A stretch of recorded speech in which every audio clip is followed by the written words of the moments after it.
Okay, in this presentation we are going to discuss what we call the moral argument, and we're also going to discuss the issue of human rights and human dignity, because there is a direct relationship between all three of these things.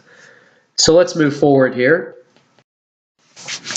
Many times people ask us, why are we so involved in social justice issues? If you look around Christian ministries today, or else over the history of the Christian faith, a historical basis, if we study Christian history, obviously we have a long history with social justice issues. And this, of course, goes back to the issue of how we view humans. In the biblical worldview, obviously, we believe that every human being is created in God's image, and thus we have intrinsic value. We are image bearers of God. We are certainly not blind cosmic accidents, as we'll look at in a minute. And of course, Jesus makes it clear that God's law can be summarized in 2 commandments: love God and love your neighbor. So part of loving our neighbor is to help people in need so they can become self-sufficient, as illustrated by the parable of the Good Samaritan. Talking about mankind being made in the image of God, we mean, of course, the human beings enjoy the right to life and the resources to sustain it for life. And of course, life is a gift from God. Humans obviously have a right to human dignity, the right to receive respect, irrespective of age, gender, race, or rank, or any other way. And we have a responsibility to secure, protect, and establish the rights of others. Now, I don't need to tell you today that people are absolutely focused on human rights and issues of rights. Everybody has rights, and we'll look more at that in a second here. So this is kind of a contrast to another worldview that's out there today, what we might call naturalism or humanism, where there's many people out there that do not believe that humans are made in the image of God, and we do not have any specific value at all. We are what we might call cosmic accidents. Here's a little summary here of an atheist view of the origin of human life. I'm not trying to be reductionistic. I'm just giving a breakdown here. So first of all, the laws of physics from our present universe arose by chance through a multitude of possible universes. And that goes on to lead to the next point, number 2, the first forms of life developed by chance, arising from primordial soup combinations that resulted from the laws of physics plus accidents. And then number 3, the first concept of life developed purely by chance through genetic mutations and environmental randomness. And of course, humans evolved by more improbable occurrences. So this is a common view that many people have. It's taught on college campuses. I have talked to many college students who actually believe they are an accident of nature and that nature created them. And remember, that's what we're talking about. Where do we come from? Did nature create us, or did God create us? Or maybe God used nature to create us, but one way or the other, many people believe that nature is all there is, and that nature is what made us.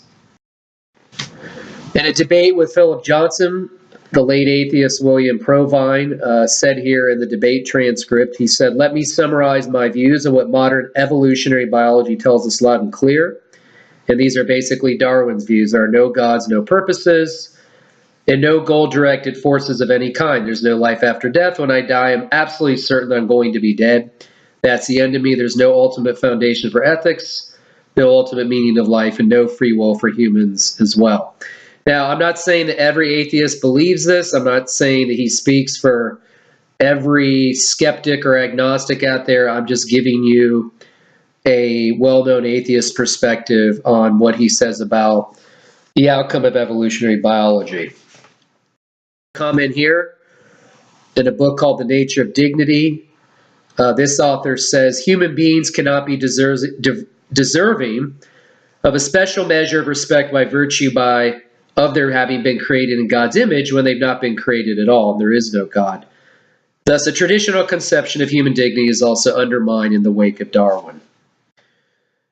We're talking about human rights and whether people have rights, since people are so infatuated with rights, and absolutely focused on rights and dignity of others and protecting rights and, getting out there in the public square and defending the rights of others, which is not a bad thing. The question becomes, can naturalism and secularism ground objective human rights? If you believe all reality is reducible to matter and chance, that's going to lead to some challenges. Of course, in this worldview, man is ultimately no higher than a form of an animal because there's no immaterial world with abstract realities. Abstract realities like higher laws, immutable rights, universal morality, and the highest authority we have access to is each other. That only sword for truth we have is science.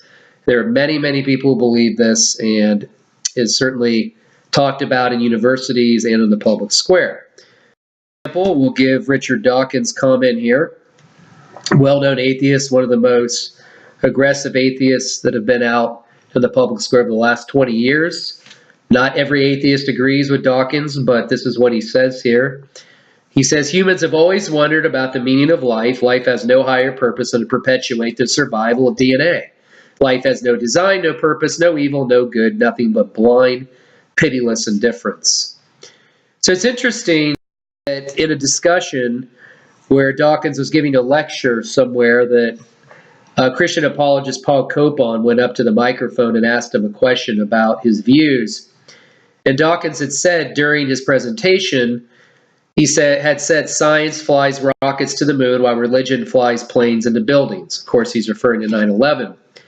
That was one of Dawkins' complaints about religion, that religion causes violence and flies planes into buildings, where science flies rockets to the moon. But as Paul Copon says here, if you look at, we'll go ahead and says, this is what Paul Copon says.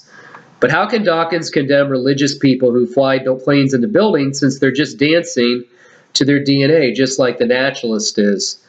Dawkins himself has elsewhere admitted that he doesn't know what to do with determinism, and he recognizes something hypocritical in his own emotional reaction to murder or rape.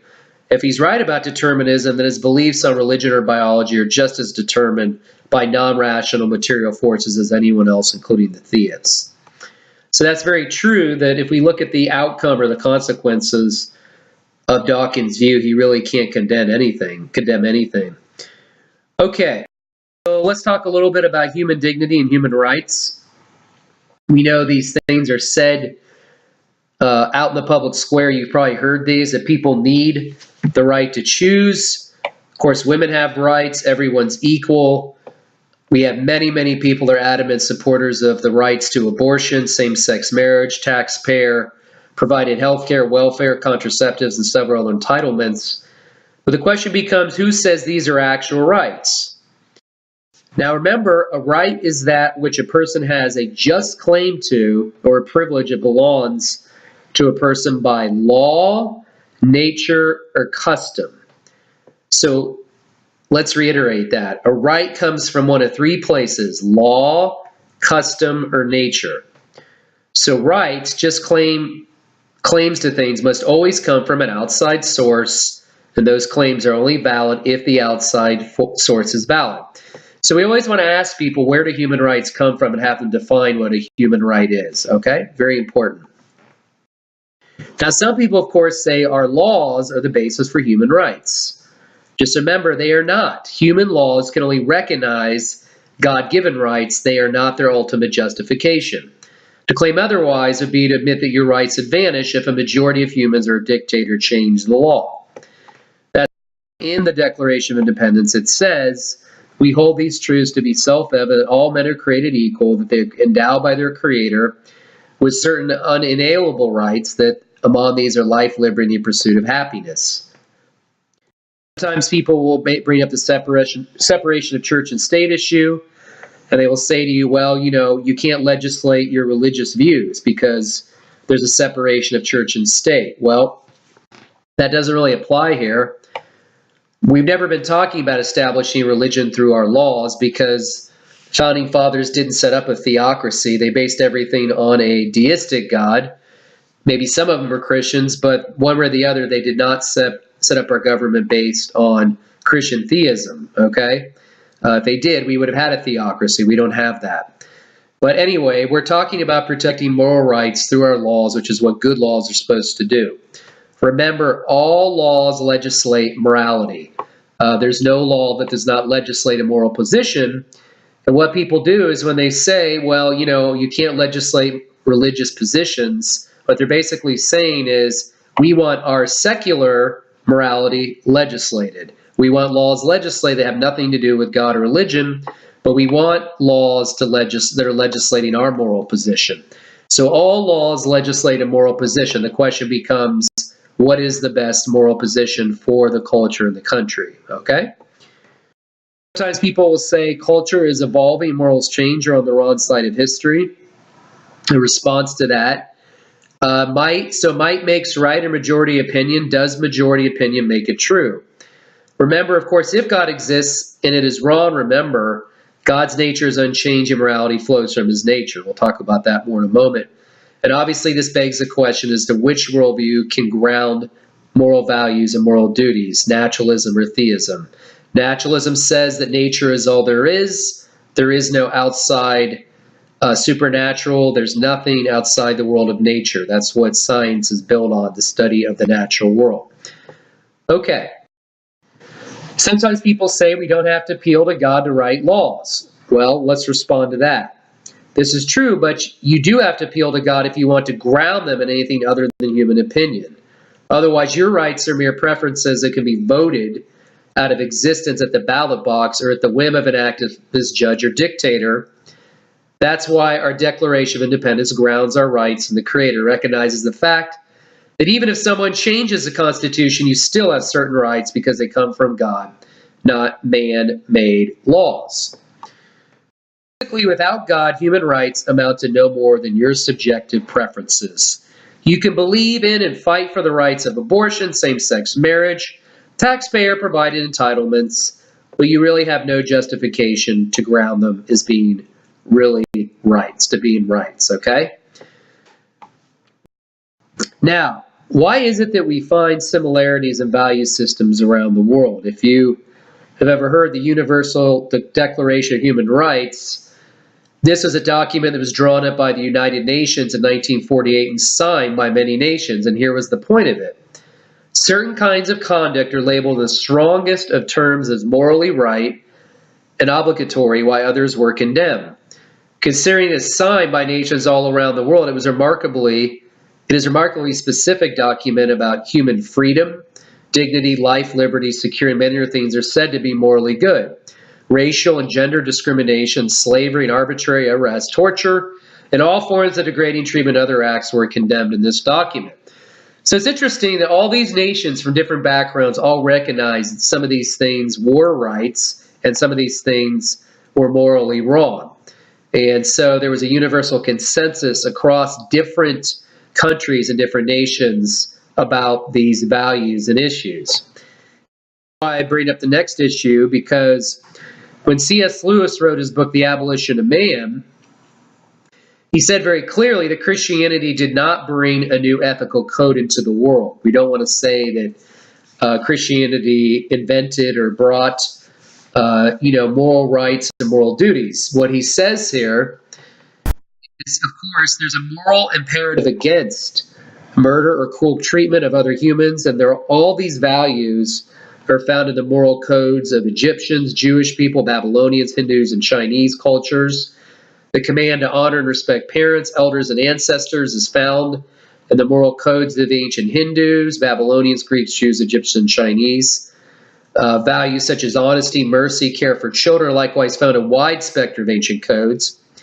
And he says here, considering the radically different situations we find people, and it's not the differences in moral practices that are remarkable, it's the similarities.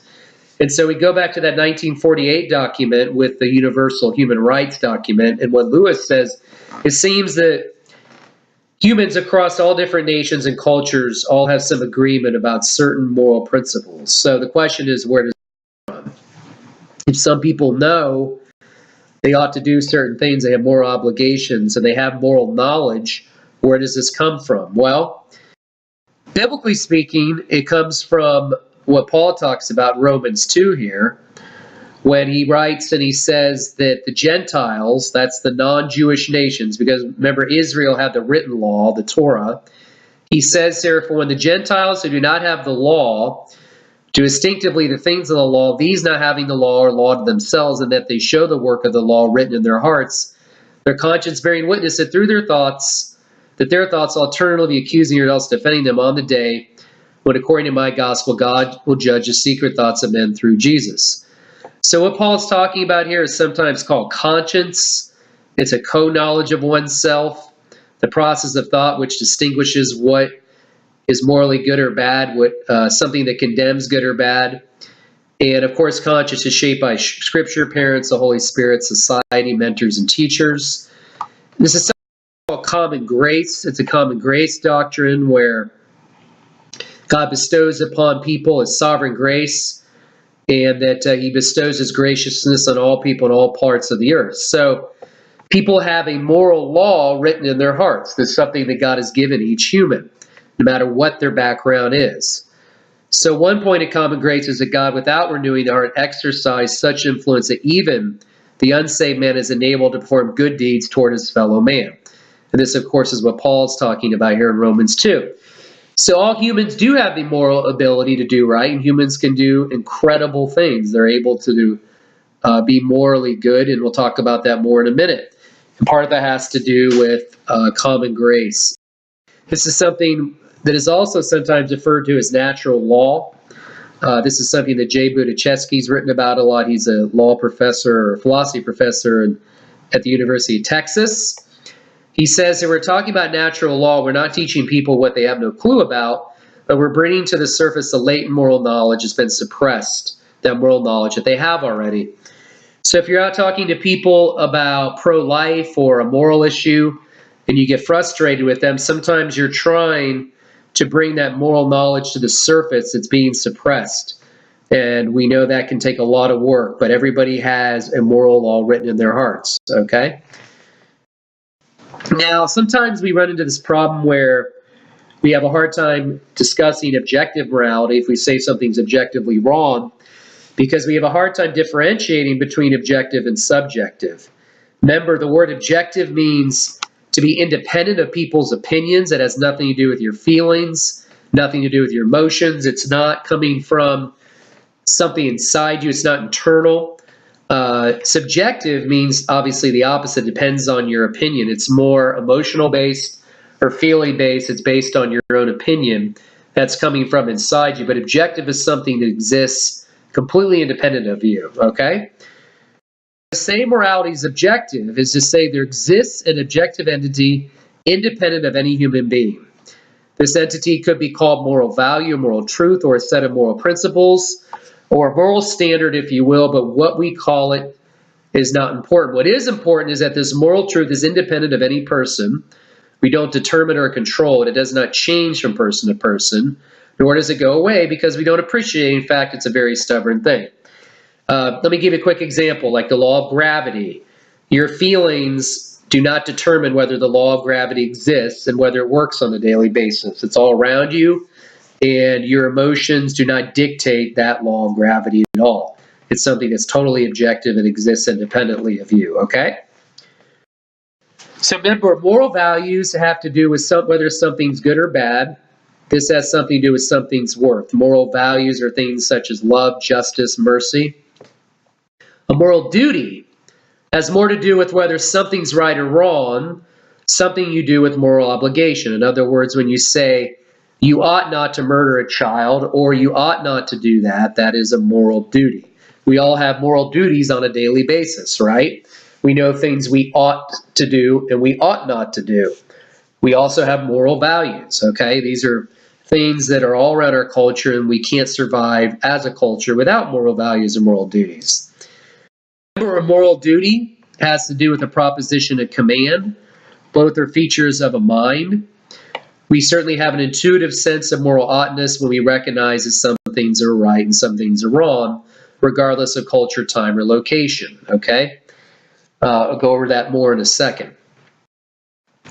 So sometimes people will say, well, I don't need God to be good. You know, I'm a good person. I'm a moral person.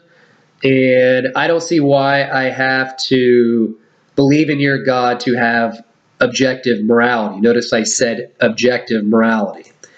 Remember, in some cases, atheists, agnostics, and skeptics even can sometimes lead more wholesome lives than even professing Christians.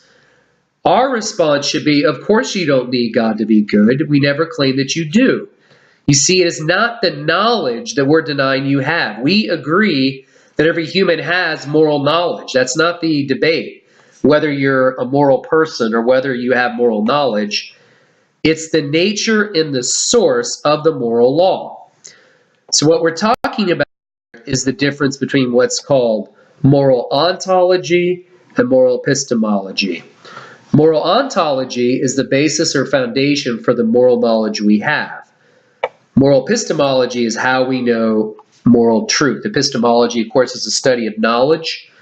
You do epistemology almost every day of your life on how you know things. We know things through the testimony of others. We know things through our senses.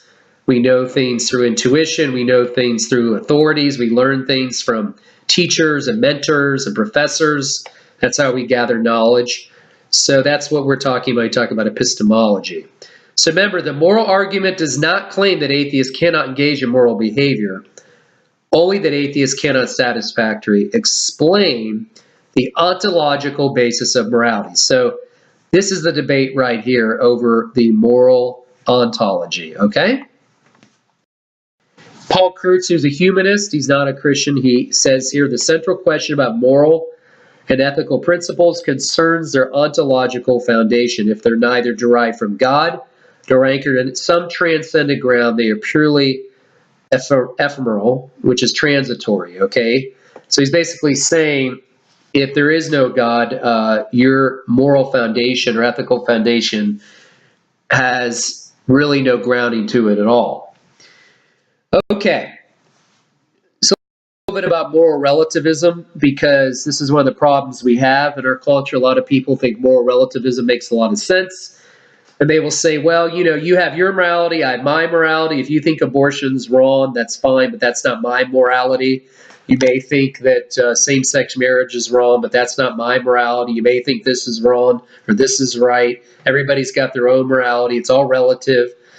This is one of the most common teachings on college campuses, and I'm sure we've all encountered it at some point. So the moral relativist will say there's no objective morality, and morality is all relative. Well, the reality of it is that nobody's really a moral relativist. Once we get into reality and we talk about the way people live, they will realize they're not a moral relativist. Because our reactions help us discover there is an objective moral law. So let's give a little illustration here. You've probably heard this before, but let's go ahead and do it again. There was once an ethics professor in India who assigned a term paper to his students. He told them to write on any topic they desired to write about. Of course, each student had to support his or her thesis with reasons and documentation. Of course, one student argues, he says, all morals are relative. There's no absolute standard of justice or rightness. It's all a matter of opinion. You like chocolate, I like vanilla. So this was the student's paper, and he submitted it to the professor with the proper length by the due date. He put it in a stylish blue folder. So this was going to be the topic of his paper, that all morals are relative, okay? So he goes ahead and grades the paper, and he says back to the student, he says to the student that I don't like blue folders. That's the way the student, that's the way the professor graded it. He said I don't like blue folders, so he gave the student an F on his paper. He did not say anything about the paper. He just said, I don't like blue folders. That's my opinion, and I give you an F. So the student goes back to the professor and says, an F? I don't like blue folders. That's not fair. That's not right. That's not just. You did not grade the paper on its own merits. Here we have the dialogue. The professor says, wasn't your paper the one that said there was no such thing as fairness, rightness, and justice? It's all a matter of taste. The student said, yes. And the professor responds, fine then, I don't like blue, you get an F. So you see the illustration here is that once the student was violated and he knew that the professor was not being objective and the professor was basing morality on his own opinion, And being a relativist, he basically protested. And the professor showed him, of course, the logical consequences of relativism. Relativism is that you don't live like a relativist. You are outraged the way I graded your paper based on a blue folder. Nobody lives as a moral relativist. Let's look at another way to look at this. Relativism is refuted by a simple modus tollens argument. It goes like this. Premise 1, if relativism is true, then rape is not always wrong, since a culture and individual might allow it for certain circumstances. Premise 2, rape is always wrong. Premise or conclusion number 3 here, therefore relativism is false. Nobody lives like a moral relativist on a daily basis. Everybody has to live with some objective morality. We couldn't survive as a culture if there was no objective morality. The laws that are put into government are objective laws. They're not based on human opinion, and we have to obey them. If you break a law, you can go to jail, right? So relativism does not work. Now, when it comes to looking at a difference or the difference between someone like Hitler and Mother Teresa, we know that I think the average person will think that Hitler was evil or he was a very, very, very bad person, from what I gathered from most people who are educated people. Mother Teresa was considered to be a saint, and she did all kinds of good actions. So we're trying to contrast the two here. But the problem is, how would you ever say someone was objectively wrong and someone is objectively right, or someone did objective good or objective wrong? Okay? C.S. Lewis says here, he says, a man does not call a line crooked unless he has some idea of a straight line. And when he was an atheist, he had this problem. He realized when he said this universe was unjust, he had no way to say it was unjust unless there was a just. And so we have this little line here that you have to know what's straight before you call something crooked. Okay, so he's basically saying there has to be some sort of objective moral standard. All right? Now, something that's very common today, let me go over a couple of the most common opinions. One here is about evolution. Many people think that evolution gives us some sort of morality or like a social contract. They think that evolution is the device that is in the culture that allows us to form morals, that helps us to get along. So basically, they basically define morality by biology. Biology can explain morality, okay? Well, let's remember this, a couple of things. First, evolution is in a process of change, and that means if it's a process of change, then morals must change. So rape and murder may one day considered to be good, right? And then the other problem down here, the second problem is, what if someone violates this social contract that they have formed for society to get along? What if someone comes along and says, well, I don't agree with that social contract? Well, to judge him wrong, you would need again to appeal to an objective moral law beyond any social contract. So once you form a social contract that allows civilization to survive, like say each culture has their own contract or their own morality, that's what a lot of people say, that each culture forms their own morality, to condemn it or say it's wrong, that culture's wrong or this culture's right. If you say one culture is prohibited to murder or rape people and cut up babies and the other one isn't, right away, whether they are or aren't, you're basically appealing to an objective moral law to do that, okay? You're back to the problem of having an objective standard to appeal to, okay? Another problem is that a lot of times when you appeal to evolution is that you're appealing to someone's genetic makeup. And so basically when it comes to like Hitler and Mother Teresa, a lot of people say, well, that's just, as Dawkins would say, that's their DNA.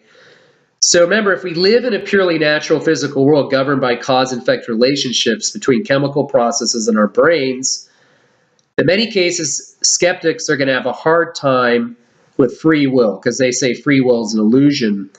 So nobody really has a true moral choice, right? And so how can you hold Hitler accountable for a series of chemical reactions that occurred in his brain when he didn't even have the freedom to escape the causal chain of biological events? Let me give another illustration. What if another planet, if you have another planet and you have aliens from that planet come to the Earth. They come to Earth to visit us, and they evolved on that planet. They had evolution on that planet as well. And they come to Earth and they say, well, through our evolutionary chain, it's okay to rape your women. Okay, well, what if in our society we say, no, you can't do that. Through our evolution, rape is wrong.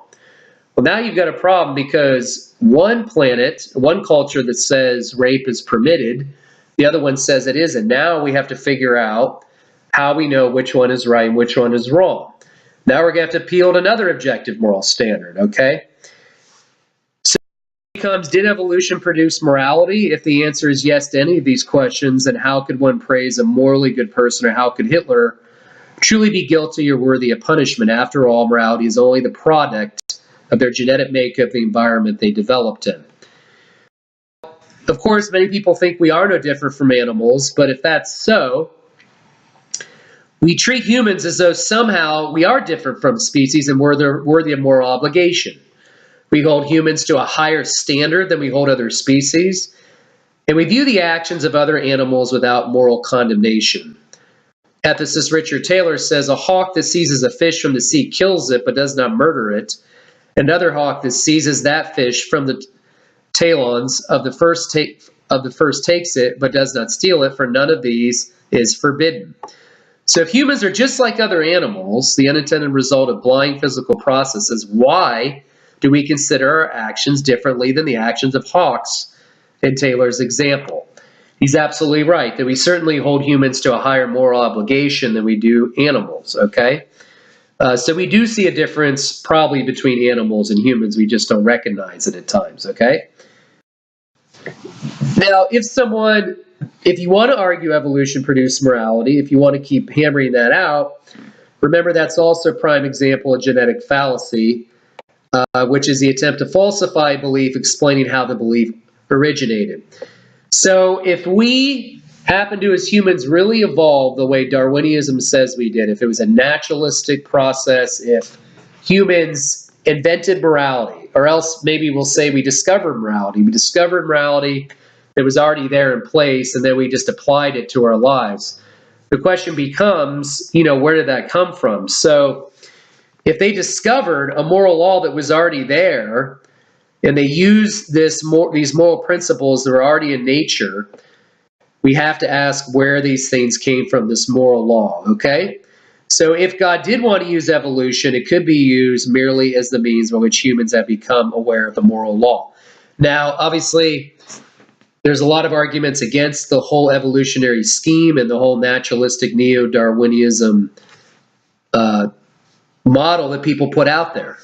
But we just need to realize, if it's true, we have to ask ourselves where that moral law came from that they discovered at a later date, okay? So these are some of the things to think about when we talk about morality with people. It's going to take some more studying and learning how to use the moral argument with people. But remember that if God exists, and he really does exist, we should say that moral values and moral duties would find their grounding in God. Now, remember, God's nature is unchanging, and he does not tell humans to do things that would violate his nature. So for those that would say, well, you're going to try and tell me the God of the Bible would tell people to kill others and hurt others or do stupid things, remember, God would never command anyone to do something that violates his nature because his nature is good. So that's a discussion for another time. Okay, having said that, we'll conclude there, and there's certainly lots of reading out there where you can go deeper on this topic. Thank you.